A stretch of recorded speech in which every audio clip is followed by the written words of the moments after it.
Bonjour et bienvenue. Aujourd'hui, on va décortiquer une transformation à la fois silencieuse et absolument fondamentale, la logistique digitale. C'est un peu le système nerveux invisible de notre économie, celui qui est en train de réécrire toutes les règles sur la circulation des biens et qui explique en grande partie pourquoi le monde semble tourner de plus en plus vite. C'est une question qu'on se pose tous, non ? Quand un colis arrive pile à l'heure prévue, on se demande comment c'est possible. Eh bien, la réponse, elle ne se trouve pas vraiment dans plus de camions ou de bateaux, mais dans une révolution qui est presque invisible. Le passage d'un monde analogique, un peu à l'ancienne, à un univers entièrement numérique.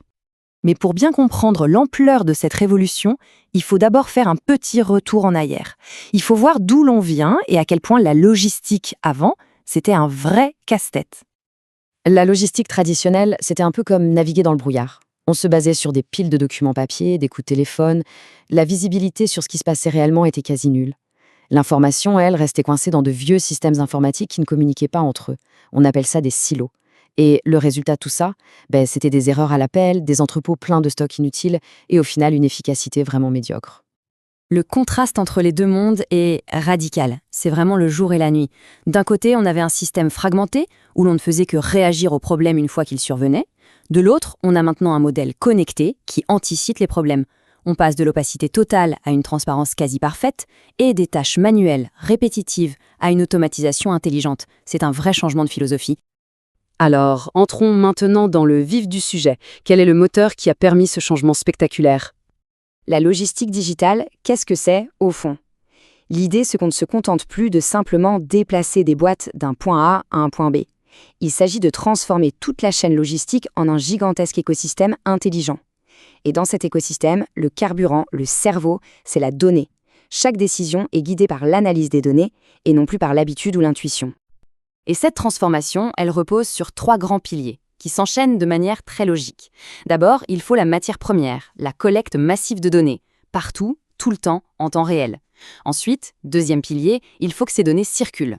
C'est la connectivité qui va relier tous les acteurs, mais aussi les objets physiques, comme les conteneurs ou les palettes. Et enfin, que fait-on de toutes ces données ? C'est là qu'intervient le troisième pilier, l'automatisation intelligente. On utilise l'intelligence artificielle pour analyser ces données et prendre les meilleures décisions de manière quasi instantanée. Ok, on a compris le mécanisme. Mais concrètement, ça change quoi ? Eh bien, l'impact va bien au-delà de l'entrepôt ou du camion. Il se déploie en fait sur 4 dimensions clés.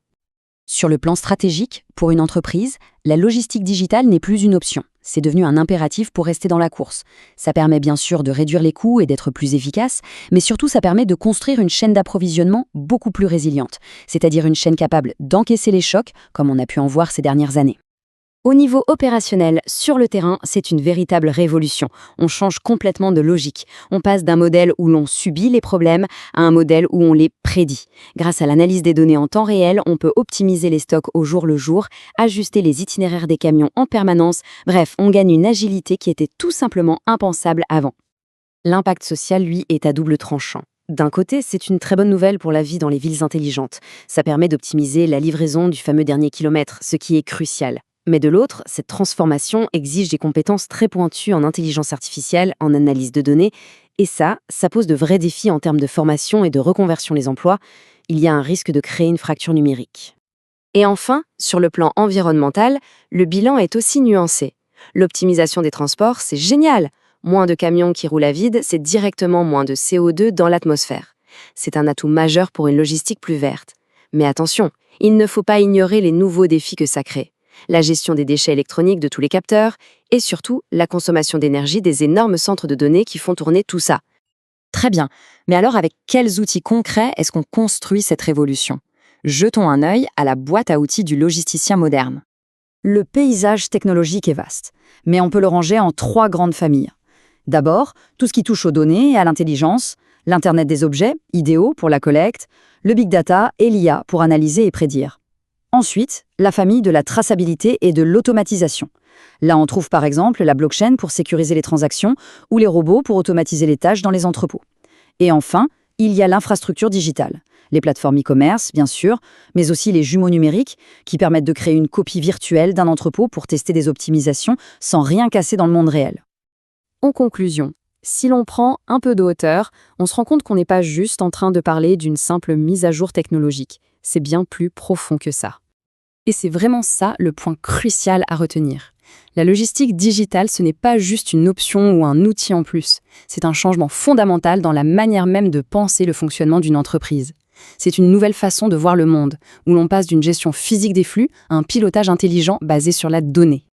Et tout ceci nous amène à une question finale. Une question qui invite à réfléchir bien au-delà de la logistique pure.